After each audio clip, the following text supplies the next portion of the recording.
عليكم ورحمه الله تعالى وبركاته. متتبعين مطبخ امينه، ان شاء الله يا رب تكونوا بخير وعلى خير. اليوم باذن الله غادي نديروا حلى اللوتس او كويرات اللوتس. كنحتاجوا هنا 250 غرام ديال بسكوت اللوتس مطحون ناعم، و 250 غرام بسكوت دايجستيف مطحون ناعم، وعندي ملعقه ديال زبده اللوتس، وعندي هنا علبه ديال حليب مكثف محلى تقريبا عندي فيها 390 غرام، وعندي 100 غرام ديال القشطه. غادي نبدا بسم الله. اول شيء غادي نخلط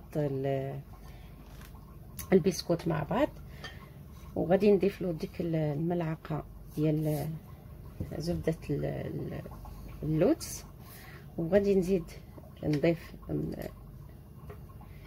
نضيف القشطه والحليب المكثف. غنضيف شويه بشويه حتى تجمع عندي العجين، لان ممكن نستخدم الكميه كامله والعلبه كامله، وممكن نستخدم ما نستخدمهاش كامله. غادي نبقى غير بشويه بشويه حتى ندمج المكونات او تدمج عندي الحلى اللي عندي غير بشويه بشويه. وغادي نقولوا من بعد واش احتاجينا العلبه كامله ولا لا. انا غادي ندمج المكونات وغادي نرجعوا ان شاء الله باش غادي نكملوا مع بعض.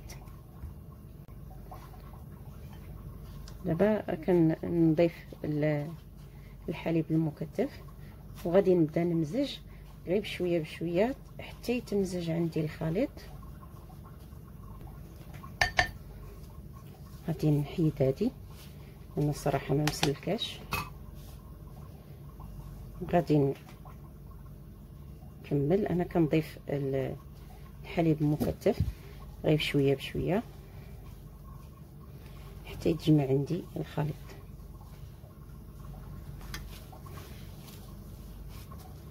غادي نزيد شويه، هذا ظن كافي.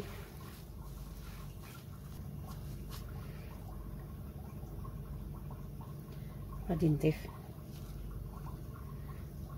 صافي، غادي نكتفي بهذا الشيء، يعني ما احتاجتش العلبه كامله. هي العلبه فيها 397 غرام، تقريبا 400 غرام، يعني تقريبا نقول خديت شي 300 غرام.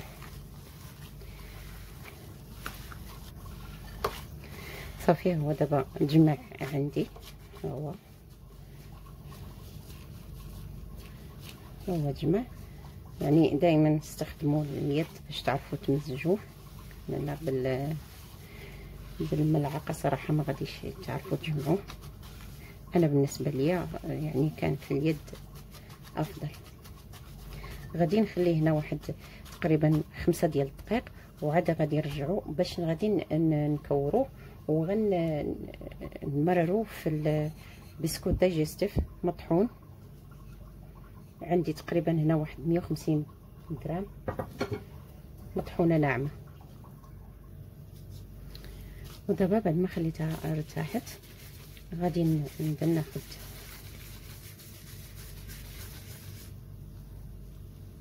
بحال هكا، يعني كنديرهم شويه صغار ماشي كبار.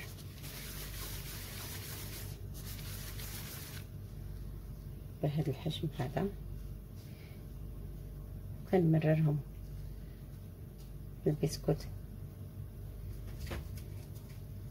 اللوتس. غادي نبدا نستفهم.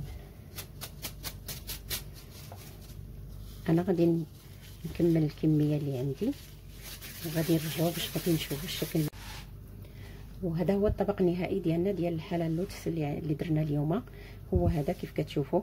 طبعا طبق جدا رائع، كيجي جميل، كيجي غزال صراحه وزوين بزاف، وسهل، ما كياخذش الوقت بزاف، وما فيش مكونات بزاف. يعني بسكوت دايجستيف وبسكوت اللوتس مع قشطه وحليب مركز، وما كياخذش الوقت بزاف. كنتمنى الطبق ديال اليوم يعجبكم وتجربوه، والف هنا عليكم. ما تنسونيش من لايك ودعم للقناه، وشكرا لكم.